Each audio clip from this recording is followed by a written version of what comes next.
ಜನನಿ news ಚಾನೆಲ್ಗೆ like ಮಾಡಿ, subscribe ಮಾಡಿ, ಶೇರ್ ಮಾಡುವ ಮೂಲಕ ನಮ್ಮ ಚಾನೆಲ್ಗೆ ಸಹಕರಿಸಿ. ಹೆಚ್ಚಿನ ಮಾಹಿತಿಗಾಗಿ ಸಂಪರ್ಕಿಸಿ ಹರಿಚಿನ್. ನಮ್ಮೂರು ನಮ್ಮ ಸ್ವಚ್ಛತೆ ನಾವು ಸ್ವಚ್ಛವಾಗಿ ಇಟ್ಕೊಂಡ್ರೆ ನಮ್ಮೂರು ಸ್ವಚ್ಛತೆಯಾಗಿರುತ್ತೆ. ನಾವು ಎಷ್ಟು ಅಂತ ಇವಾಗ ಗ್ರಾಮ ಪಂಚಾಯಿತಿಯಲ್ಲಿ ಮ್ಯಾಕ್ಸಿಮಮ್ ಮಾಡಿಸ್ತಾ ಇದೀವಿ.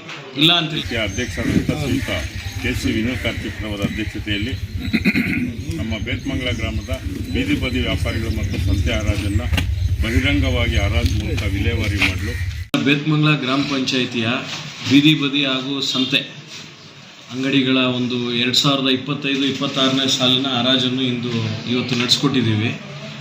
ಹೋದ ವರ್ಷ 4 ಲಕ್ಷಕ್ಕೆ ಹೋಗಿತ್ತು. ಈ ವರ್ಷ 5 ಲಕ್ಷ 1,65,000 ಹೋದ ವರ್ಷಕ್ಕಿಂತ ಗ್ರಾಮ ಪಂಚಾಯಿತಿಗೆ ಹಣ ಜಾಸ್ತಿ ಬಂದಿದೆ. ಹಾಗೂ ಪಂಪು ಮೋಟ್ರ್ ಹರಾಜು ನಡೀತಿವತ್ತು. ಅದು ಸೇಮ್ 2025-26ನೇ ವರ್ಷದ ಒಂದು ಟೆಂಡರ್ ಆಗಿರ್ತದೆ. ಆ ಟೆಂಡರ್ ಏನು ಅಂದರೆ ಪಂಪು ಮೋಟ್ರ್ ದುರಸ್ತಿ ಮಾಡುವುದು ಹಾಗೂ ಸುಟ್ಟೋದಂತಲ್ಲಿ ರಿಪೇರಿ ಮಾಡುವುದು, ಮೋಟ್ರ್ ಸುತ್ತೋದು, ಈ ಒಂದು ವಿಚಾರದ್ದು. ಅದು 9 ಲಕ್ಷಕ್ಕೆ ಹೋಗಿದೆ ಸರ್. 9 ಲಕ್ಷ ಒಂದು ವರ್ಷಕ್ಕೆ ಏನೇ ರಿಪೇರಿ ಆಗಲಿ ಅದನ್ನು 9 ಲಕ್ಷ ನಾವು ಗ್ರಾಮ ಪಂಚಾಯಿತಿಯಿಂದ ಕೊಡ್ತೀವಿ. ಅದರಲ್ಲೇ ಅವರು ರೆಡಿ ಮಾಡ್ತಾರೆ. ಗ್ರಾಮ ಪಂಚಾಯಿತಿಯ ವಾಣಿಜ್ಯ ಮಳಿಗೆ ಕಟ್ಟಲು ಬಳಸ್ಕೊಳ್ತೀವಿ. ಬಸ್ ಸ್ಟ್ಯಾಂಡಲ್ಲಿ ಇರುವಂಥ ಹಳೆ ಕಟ್ಟಡವನ್ನು ರೋಡು ಅಗಲೀಕರಣಕ್ಕೆ ಅವಾಗ ತಳ್ಳಿಬಿಟ್ಟಿದ್ವಿ. ಇವಾಗ ಅದನ್ನು ಈ ಮೊತ್ತವನ್ನು ಅದಕ್ಕೆ ಬಳಸ್ಕೊಳ್ತೀವಿ. ಹರಾಜು ನಡೆದಾಗ ಹೇಳಿದ್ವಿ ದಯವಿಟ್ಟು ಅದೇ ರೇಟ್ನ ವಸೂಲಿ ಮಾಡಬೇಕು. ಹೆಚ್ಚೆ ವಸೂಲಿಗೆ ಮಾಡಿರೋದು ನಮ್ಮ ಹತ್ರ ಮಾಹಿತಿನೂ ಬಂದಿದೆ, ವಿಡಿಯೋನೂ ವೈರಲ್ ಆಗಿತ್ತು. ಅದು ಬೇತ್ಮಂಗಲ ಗ್ರಾಮ ಪಂಚಾಯತಿನಲ್ಲಿ ತಗೊಳ್ಳೋದು ನೀವು, ಉತ್ತರ ಕೊಡೋದು ಗ್ರಾಮ ಪಂಚಾಯತಿನಲ್ಲಿ. ನೋಡಿ ಹೆಂಗಿದೆ ಇದು. ನೀವು ಯಾಕೆ ಹೆಚ್ಚಿಗೆ ವಸೂಲಿ ಯಾಕೆ ಮಾಡ್ತೀರಾ? ನೀವು ವಸೂಲಿ ಮಾಡೋಕ್ಕೆ ಹೋಗಬೇಡಿ. ಆಮೇಲೆ ಪೇಪರು ವ್ಯಾನ್ ಬರ್ತದೆ, ಹಾಲಿನ ವ್ಯಾನ್ ಬರ್ತದೆ, ಮೆಡಿಕಲ್ದು ವ್ಯಾನ್ ಬರ್ತದೆ. ಅವೆಲ್ಲ ಎಸೆನ್ಸಿಯಲ್ಲು. ಅವು ನಮ್ಮ ಒಂದು ಇದಕ್ಕೆ ನಾವು ಬರೀ ದುಡ್ಡಿನ ಮುಖ ನೋಡೋದೇ ಅಲ್ಲ. ಅದು ಪಂಚಾಯತಿಯಲ್ಲಿ ಒಂದು ಸಭೆ ಮಾಡಿದ್ದೀವಿ. ಸ್ವಚ್ಛತೆಯನ್ನು ಕಾಪಾಡಲು ಹಾಗೂ ಎಲ್ಲೆಲ್ಲಿ ಗಲೀಜಿದೆ ಅದನ್ನೆಲ್ಲ ಕ್ಲೀನ್ ಮಾಡಿಸ್ತಾ ಇದ್ದೀವಿ. ನಾನೊಂದು ಬೇತ್ಮಂಗಲ ಸಾರ್ವಜನಿಕರಲ್ಲಿ ಮನವಿ ಮಾಡೋದೇನೆಂದರೆ, KGF ರಸ್ತೆಯ ಹಾಸ್ಪಿಟಲ್ ಮುಂಭಾಗ ನಾವು ಸುಮಾರು ಸತಿ ಕ್ಲೀನ್ ಮಾಡಿಸ್ತಾ ಇದ್ದೀವಿ. ಹೋದ ವಾರ ಕೂಡ ಕ್ಲೀನ್ ಮಾಡಿಸಿದ್ದೀವಿ. ಆದರೂ ಮತ್ತೆ ಹಾಕ್ತಾರೆ.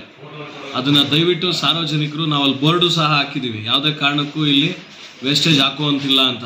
ಅವ್ರವ್ರ ಮನೆಗಳ ಹತ್ರ ಗಾಡಿ ಬರುತ್ತೆ, ಯಾಕೆ ಹಾಕಲ್ಲ, ಎತ್ಕೊಬಂದು ಯಾಕೆ ರೋಡಲ್ಲಿ ಬಿಸಾಗಿ. ಎಲ್ಲ ಇದು ಅವ್ರ ಊರು. ನಮ್ಮೂರು ನಮ್ಮ ಸ್ವಚ್ಛತೆ ನಾವು ಸ್ವಚ್ಛವಾಗಿ ಇಟ್ಕೊಂಡ್ರೆ ನಮ್ಮೂರು ಸ್ವಚ್ಛತೆಯಾಗಿರುತ್ತೆ. ನಾವು ಎಷ್ಟು ಅಂತ ಇವಾಗ ಗ್ರಾಮ ಪಂಚಾಯಿತಿಯಲ್ಲಿ ಮ್ಯಾಕ್ಸಿಮಮ್ ಮಾಡಿಸ್ತಾ ಇದ್ದೀವಿ. ಇಲ್ಲ ಅಂತಿಲ್ಲ. ಒಂದು ಹಾಸ್ಪಿಟ್ಲ್ ಹತ್ರ, ಇನ್ನೊಂದು ಬಾಟ್ಗಂಗಮ್ಮ ದೇವಸ್ಥಾನ ಹತ್ರ, ಅಲ್ಲೂ ಅಷ್ಟೇ ವಿಪರೀತವಾಗಿ ಹಾಕ್ತಾರೆ. ಜನ ಎತ್ಕೊಂಡೋಗಿ ಮೂಟೆಗಳು ಹಾಕ್ತಾರೆ.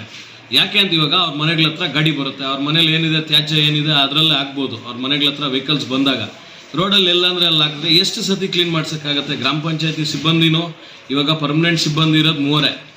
ನಾವು ಟೆಂಪ್ರವರಿಯಲ್ಲಿ ಇವಾಗ ತೊಗೊಂಡು ಕೆಲಸ ಮಾಡಿಸ್ತಾ ಇದ್ದೀವಿ. ಊರು ದೊಡ್ಡದಿದೆ, ಜನನೂ ಸ್ವಲ್ಪ ಅರಿವು ತೊಗೊಂಡು ನಾವೇನು ಮಾಡ್ತಾಯಿದ್ದೀವಿ, ಇದು ಕರೆಕ್ಟಾ ತಪ್ಪಾ ಅಂತ ಅವರು ತಿಳ್ಕೊಬೇಕಾಗತ್ತೆ. ಬಟ್ ನಾವಂತೂ ನಮ್ಮ ಕಂಡಲ್ಲಿ 100% ನಾವೊಂದು ಫೈನ್ ಅಂತೂ ಹಾಕ್ತೀವಿ, ಬಿಡೋದಿಲ್ಲ. ಎಲ್ಲಂದರೆ ಅಲ್ಲಿ ತ್ಯಾಜ್ಯ ಆಗ್ತಾಯಿದ್ರೆ ನಾವು ನೋಡ್ಕೊಂಡಿರೋಕ್ಕಾಗೋದಿಲ್ಲ. ನಾವು ಒಂದು ಫೈನ್ ಅನ್ನೋದು ಹಾಕ್ತೀವಿ. ನಾವು ಆಲ್ರೆಡಿ 1 ತಿಂಗಳಿಂದನೇ ನಮ್ಮ ವಾಟರ್ ಮೆನ್ಸ್ನೆಲ್ಲ ಕರೆಸಿ ಒಂದು ಸಭೆ ಮಾಡಿದ್ದೀವಿ. ಎಲ್ಲೆಲ್ಲಿ ಪ್ರಾಬ್ಲಮ್ ಇದೆ, ಎಲ್ಲೆಲ್ಲಿ ಇವಾಗ ಫಾರ್ ಎಕ್ಸಾಂಪಲ್ ಒಂದು 46 ಲೆಂತ್ಗೆ ಇರ್ಬೋದು, 40 ಲೆಂತಲ್ಲಿ ನೀರು ಎತ್ತಾ ಇರ್ತೀವಿ. ಇವಾಗ ಸ್ವಲ್ಪ ನೀರು ಕಡಿಮೆ ಆಗಿರ್ಬೋದು, ಅದನ್ನೆಲ್ಲ ಇಳಿಸೋದು ಮಾಡೋದನ್ನು, ಅದನ್ನು ಯಾವುದೇ ಒಂದು ವಾರ್ಡಲ್ಲಿ ತೊಂದರೆ ಇಲ್ದಿರೋ ಥರ ನಡ್ಕೊಂಡು ಹೋಗ್ತಾ ಇದ್ದೀವಿ. ಅದನ್ನ ನಡೆಸ್ತೀವಿ. ಯಾವುದೇ ಥರ ಟ್ರಾಟ್ ಬರದೇ ಇರೋ ಥರ ನೋಡ್ಕೊಳ್ತೀವಿ. 2 ಲಕ್ಷ ಶ್ರೀನಿವಾಸ್, 2 ಲಕ್ಷ ಶ್ರೀನಿವಾಸ್, 3 ಲಕ್ಷ ಪ್ರಕಾಶ್, 3 ಲಕ್ಷ ಪ್ರಕಾಶ್, 3.5, 2 ಲಕ್ಷ ಶ್ರೀನಿವಾಸ್, ಒಬ್ಬೊಬ್ರು ಕೂಗ್ಲಿ ಶ್ರೀನಿವಾಸ್ 2 ಲಕ್ಷ, 3 ಲಕ್ಷ ಪ್ರಕಾಶ್, ಶ್ರೀನಾ 3.60, 370 ಶ್ರೀನಿವಾಸ್, 360 ಶ್ರೀನಿವಾಸ್, 370 ಶ್ರೀನಿವಾಸ್, 390 ಸಕ್ಲೈನ್ 390, 4 ಲಕ್ಷ ಶ್ರೀನಿವಾಸ್, 420 ಸಕ್ಲೈನ್ 420, 430 ಶ್ರೀನಿವಾಸ್, 440 ಶ್ರೀನಿವಾಸ್, 450 ಶ್ರೀನಿವಾಸ್, 4.5 ಆಗಿದೆ, 4.5 ಶ್ರೀನಿವಾಸ್, 60, 460 ಪ್ರಕಾಶ್, 4,60,000 ಪ್ರಕಾಶ್, 470 ಮಹೇಶ್ ಕುಮಾರ್, 470, 480 ರವಿ 480 490 ಪ್ರಕಾಶ್ 20 ಶ್ರೀನಿವಾಸ್ 5,10,000 ಶ್ರೀನಿವಾಸ್ 520 ರವಿ 520 530 ಶ್ರೀನಿವಾಸ್ 530 ಶ್ರೀನಿವಾಸ್ 5,30,000 ಶ್ರೀನಿವಾಸ್ 5,35,000 ಮಹೇಶ್ ಕುಮಾರ್ 5,35,000 ಮಹೇಶ್ ಕುಮಾರ್ 5,35,000 ಮಹೇಶ್ ಕುಮಾರ್ 5,35,000 ಮಹೇಶ್ ಕುಮಾರ್ 540 ರವಿ 5,40,000 ರವಿ 540 ರವಿ 5.5 ಮಹೇಶ್ ಮಹೇಶ್ ಕುಮಾರ್ 5.5 ಮಹೇಶ್ ಕುಮಾರ್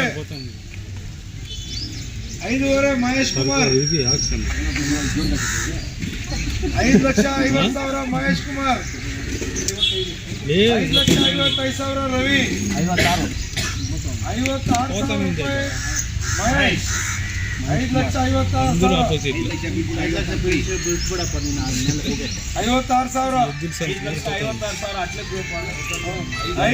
5,56,000 ಮಹೇಶ್ 5,57,000 ರವಿ 5,58,000 ಮಹೇಶ್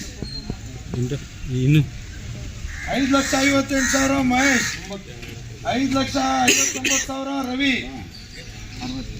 5,60,000 ಮಹೇಶ್ 5,60,000 ಮಹೇಶ್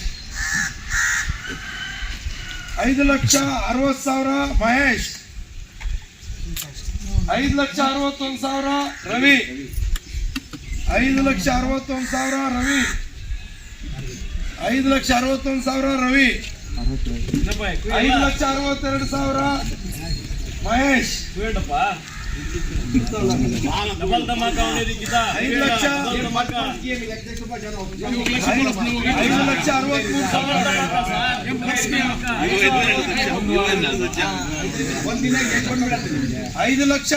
5,63,000 ರವಿ 5,63,000 ರವಿ 5,64,000 ಮಹೇಶ್ 5,64,000 ಒಂದೇ ಸತಿ 5,64,000 65 ರವಿ 5,65,000 ರವಿ 5,65,000 ಒಂದೇ ಸಲ 5,65,000 ಒಂದೇ ಸಲ 5,65,000 ಎರಡನೇ ಸಲ 5,65,000 ಎರಡನೇ ಸಲ ಆಕ್ಷನ್ ಬಿಡ್ತಾ ಇದ್ದಪ್ಪ 5,65,000 ರವಿ ಟೆಂಡರ್ ಕಮ್ ಮಹಾರಾಜ್ ಇಫ್ತಾರ್ ಪ್ರತಿ ವರ್ಷದಂತೆ ಈ ವರ್ಷ ಕೂಡ ವರ್ಷಕ್ಕೆ ಟೆಂಡರ್ ಬಿಟ್ಟು ಯಾರು ಕಮ್ಮಿಗೆ ಹೈಯೆಸ್ಟ್ ಕಮ್ಮಿ ಕೂಗ್ತಾರೋ ಅವ್ರಿಗೆ ಟೆಂಡರ್ ಅವ್ರ ಪಾಲಾಗ್ತದೆ. ಅದೇ ಥರ 1 ಲಕ್ಷ ಡೆಪಾಸಿಟ್ ಕಟ್ಟಬೇಕು. ಯಾರು ಟೆಂಡರ್ ಕಮ್ಮಿ ಕೂಗ್ತಾರೋ ಅವರು ಪಂಚಾಯತ್ಗೆ 1 ಲಕ್ಷ ಡೆಪಾಸಿಟ್ ಕಟ್ಟಿ ತದನಂತರ ಯಾವ ಪಂಪು ಮೋಟ್ರ್ ರಿಪೇರಿ ಆದರೆ 3 ದಿನದ ಒಳಗಡೆ ರಿಪೇರಿ ಮಾಡಿ ಬಿಡಬೇಕು. ಪ್ರತಿ ವರ್ಷ ಹೆಂಗೆ ಬಿಡ್ತಾ ಇದೆ ನಮ್ಮ ಟೆಂಡರ್ ಬಿಡೋದು 1 ಲಕ್ಷ ಡೆಪಾಸಿಟ್ ಕಟ್ಟಬೇಕು. ಯಾರು ಕಮ್ಮಿ ಕೂಗ್ತಾರೋ ಅವ್ರಿಗೆ 4 ಕಂತಲ್ಲಿ ಕೊಡೋದಲ್ಲ ಸರ್, 4 ಕಂತಲ್ಲಿ ದುಡ್ಡು ಕೊಡ್ತೀವಿ.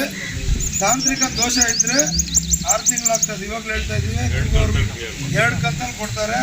4 ಕಂತಲ್ಲಿ ಕೊಡ್ಬೇಕಂತ ಹಾಕಿದ್ದಾರೆ. ಏನೋ ತಾಂತ್ರಿಕ ದೋಷ ಅಡಚಣೆಗಳಾದರೆ 2 ಕಂತಲ್ಲಿ ಕೊಡ್ತಾರೆ. ಇವಾಗಲೂ ಹೇಳ್ತಾ ಇದ್ದೀವಿ ಸರ್ಕಾರ ಬಿಡ್ತಾ ಇದ್ದೀವಿ. ಯಾರು ಕಮ್ಮಿ ಕುಡಿದ್ರೆ ಅವ್ರಿಗೆ ಇವಾಗ ಸಂತತ್ ಬಿಟ್ಟು ಜಾಸ್ತಿಗೆ ಇದು ಕಮ್ಮಿಗೆ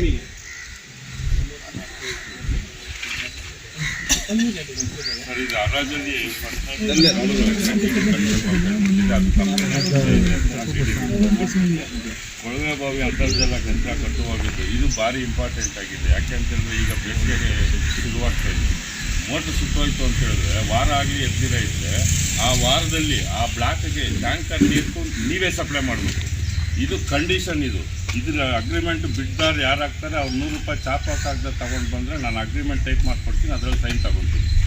ಯಾಕೆ ಅಂತೇಳಿದ್ರೆ ಪ್ರತಿ ವರ್ಷವೂ ನಾವು ರಿಪೇರಿಗೆ ಅಂತೇಳಿ ಕೊಡ್ತೀವಿ. ನೀವು 3 ದಿವಸ ವಾರ ದಿವಸ ಎತ್ತಿಲ್ಲ ಅಂತೇಳಿದ್ರೆ ಆ ವಾರ ದಿವಸ ಸಾರ್ವಜನಿಕರು ಯಾರು ಸುಮ್ಮನೆ ಇರೋದಿಲ್ಲ, ಸದಸ್ಯರು ಯಾರು ಸುಮ್ಮನೆ ಇರೋದಿಲ್ಲ.